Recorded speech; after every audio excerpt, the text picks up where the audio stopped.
I'm 42 male, and I've lived in my house for almost 20 years. It's a modest two-story with a nice backyard. But the real pride of my property was the 3 massive oak trees. They were nearly 30 years old, tall, beautiful, and protected under local regulations. They shaded my yard in the summer and painted everything gold in the fall. Everyone who came over commented on how stunning they were. Everyone except my neighbor. He and his wife moved in about a year ago. Let's call him neighbor. From day one, it was clear he had a problem with just about everything. My lawn was messy, my outdoor lights were too bright, and he once complained that my dog barked too cheerfully. I wish I were kidding. But the thing that bothered him the most? My oaks. They block our view of the sunset, he said, arms crossed like I had personally offended him. And the leaves are a nightmare for our pool.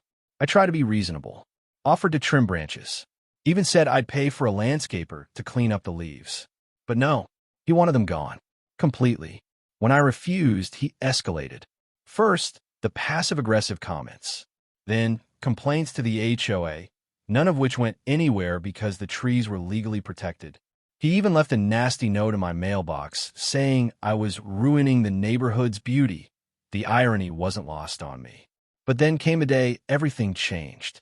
I got home from work, pulled into the driveway, and immediately felt something was off. The backyard seemed empty. My stomach dropped. I ran to the back. The oaks were gone. All 3 of them. Just stumps left. Fresh sawdust everywhere. The smell of cut wood hung in the air. 30 years of growth, gone in a single afternoon. Neighbor stood on his deck like he'd won something. Figured you'd notice eventually, he sneered. Sue me if you want. I didn't yell. Didn't argue. I just went inside, called my insurance company, and explained everything. What neighbor clearly didn't know was that cutting down protected trees isn't just a jerk move, it's illegal.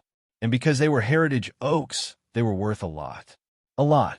Each tree appraised at around $89,000. And since they were removed without a permit, both the city and my insurance company took it very seriously. A few days later, there was a knock on my door. It wasn't neighbor. It was his wife. She looked pale, like she hadn't slept. Please, she said, wringing her hands. Can we talk?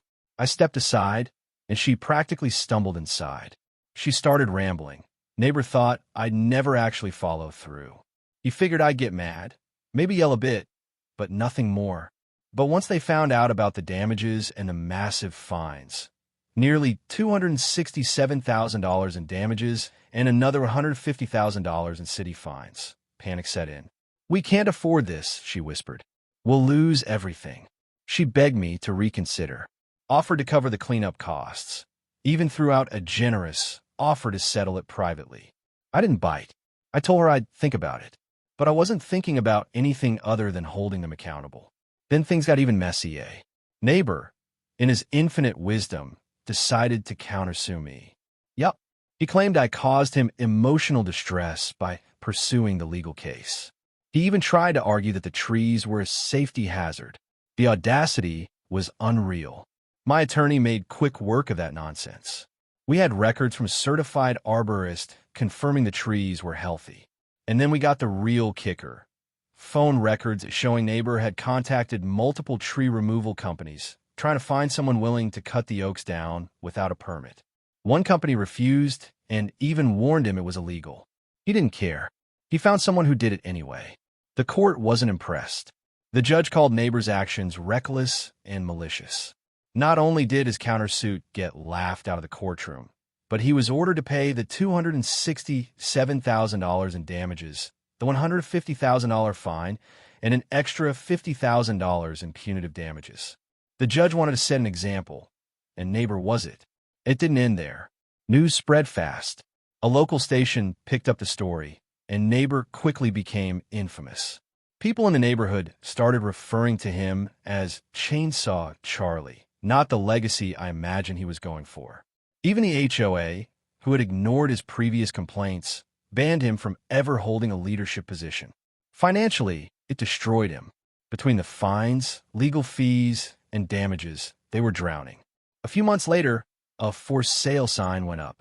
But the neighborhood wasn't exactly lining up to buy a house with that kind of bad energy. They had to drop the price. A lot. Even then, it sat on the market for ages. Eventually, they moved.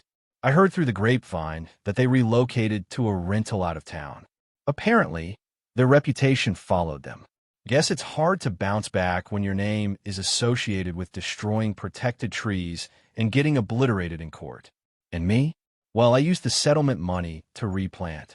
Not oaks this time, but 3 beautiful maples. They're young now, but they'll grow.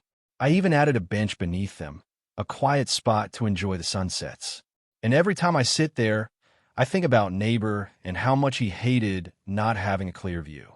Karma's got a funny way of making sure people see the consequences of their actions. If you like this story, stick around. I've got plenty more where that came from.